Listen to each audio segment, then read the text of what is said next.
नमस्कार बहनों, आप लोगों को आज मैं छठी मैया की बहुत प्यारी सी कहानी सुना रही हूँ।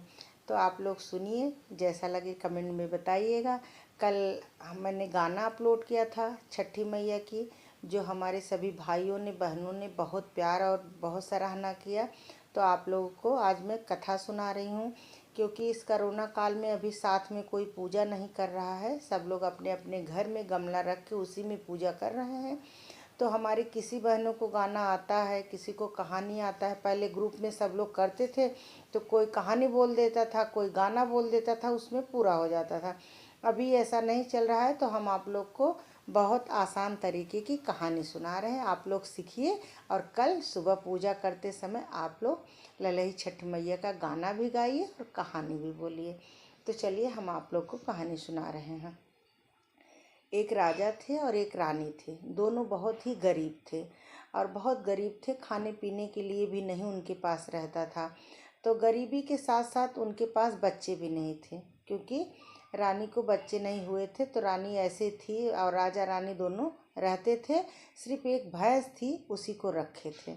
राजा रानी उसी को खिलाते पिलाते रहते थे, उसी से बातें करते थे और सारा दिन उसी में व्यस्त रहते थे, राजा रानी दोनों लोग ने। तो एक बार ललही छठी मैया की पूजा हो रही थी। तो रानी बोली कि सब लोग छठी मैया की पूजा करने जा रहे हैं, चलो मैं भी जा रही हूँ। पूजा नहीं कर सकती क्या? तो मैं बैठ के वहाँ देखूँगी, कथा सुनूँगी, कहानी सुनूँगी कि कैसे सब लोग कहते हैं।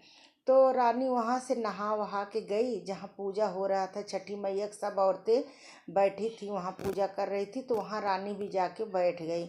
इसके बाद जैसे ही सब लोग रानी को देखे, सब लोग उनको भगाने लगे और उनके ऊपर पानी डालने लगे। बोले कि अरे अरे ये आ गई है, बाझिन है, ये आ गई, अब सब हम लोग का पूजा खराब हो जाएगा, ये बाझिन है, इसको कौन बुलाए, इसको कौन बुलाए। ऐसे सब लोग करने लगी और रानी को सब लोग भगा दी।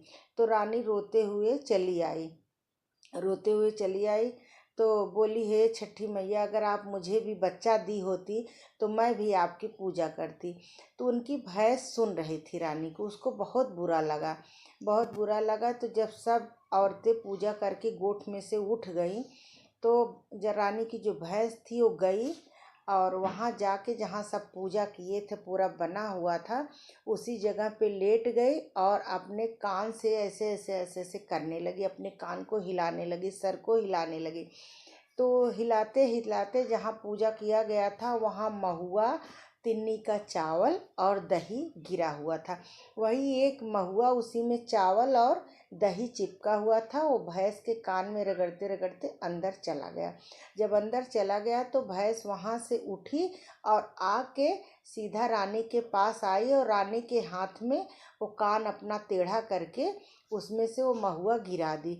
तो रानी को समझ में आ गया कि हमारे पास पैसा भी नहीं था कुछ सामान खरीदने के लिए, और सब लोग मुझे पूजा में बैठने भी नहीं दे रही थी, तो हमारी भैंस इसके लिए हमारे लिए लेके आई है।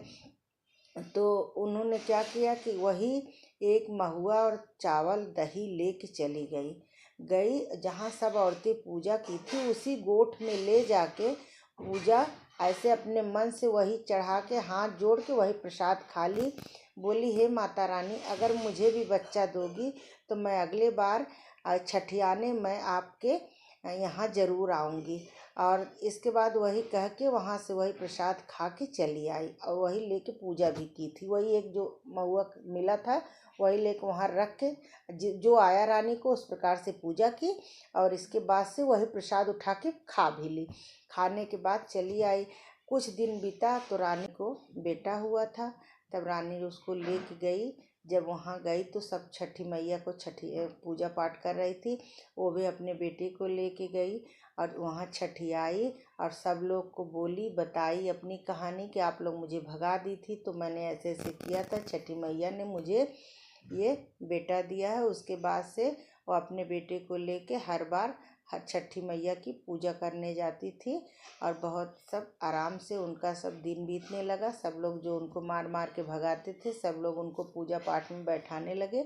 तो यही कहानी है, आप लोग सुनिए, सीखिए और कल ज़रूर सुनाइए। धन्यवाद।